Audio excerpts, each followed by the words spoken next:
Look what's happening today inside our society. You speak to a Muslim, you remind them about Allah. Everybody says, no, Allah will forgive me, Allah will pardon me, Allah knows what good deeds I do.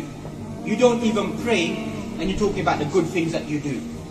And you're a person who cheats Allah subhanahu wa ta'ala. There's no point in saying, I don't cheat against people. I don't lie towards people. I don't commit anything wrong in my life. The biggest sin, the biggest crime, after shirk with Allah subhanahu wa ta'ala, to associate partners with Allah subhanahu wa ta'ala, is to disobey Him. Is to disobey Him, leaving the prayer. That's what we find inside this ayah. قَالُوا لَمْ نَكُمْ مِنَ الْمُصَلِّينَ. A person who abandons the prayer is heading towards Jahannam.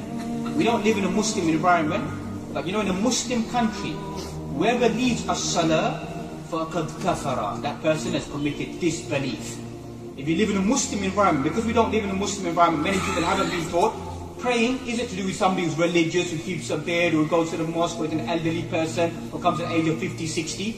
As-salah is for every single Muslim. Every single Muslim has to pray 5 times a day when they get to the age of puberty, and they haven't lost their senses, they have the ability to comprehend and to understand, and their good health and state, they have to offer their prayers. As for many of our people in our society, we begin to think that salah is a cultural practice. That people, when you get to a certain age, or when you have the time, you have the space, you begin to offer your prayers. No. So this is the first blame upon these individuals. They've been thrown inside Jahannam because they never used to offer their prayers. Then second, we find they never used to do what? Feed the poor people. So some of us, we may pray, but when it comes to taking care of the orphans, taking care of other people, we become selfish. We become selfish. That's why we find a lot of the reason for poverty inside our society and the Muslim world at the moment is out of selfishness.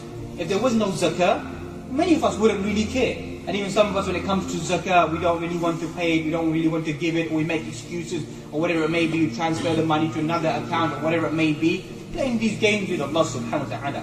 Or our transactions, you can begin to see how many of our transactions that are dealing are when it comes to money. Many of us are very religious when it comes to the masjid. When it comes to what's outside in the world, what's known as fiqh al-mu'amala, about business transactions and working outside in society, what do we begin to understand then? We leave Islam then. We deal in riba, we deal in interest, we deal in haram, we do haram. We say, because we're living in the West, we have to earn a living. Who says that you have to do that? Who says you have to sell alcohol? Who said that? Who said you have to sell alcohol to get by? You can become a street cleaner, you can wash windows. Who's forcing you to sell alcohol?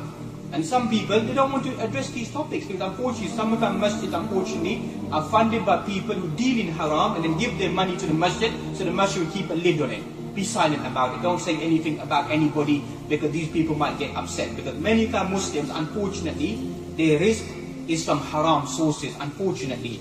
Because the things that they do, they begin to think that as long as I read my salah, I come for Yawmul Jum'ah, I throw maybe 10, 15 pounds inside the bucket, so the Imam has no right to ask me about how I live my life, whether I'm doing halal, whether I'm doing haram, etc. So this is all dangerous, a dangerous belief, that to separate your religious belief from your external belief.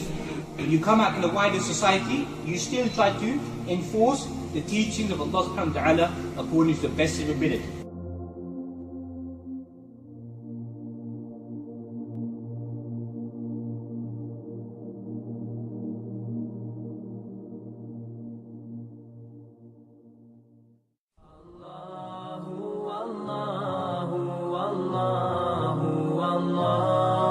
Allahu, Allahu, Allahu, Allah, Allah.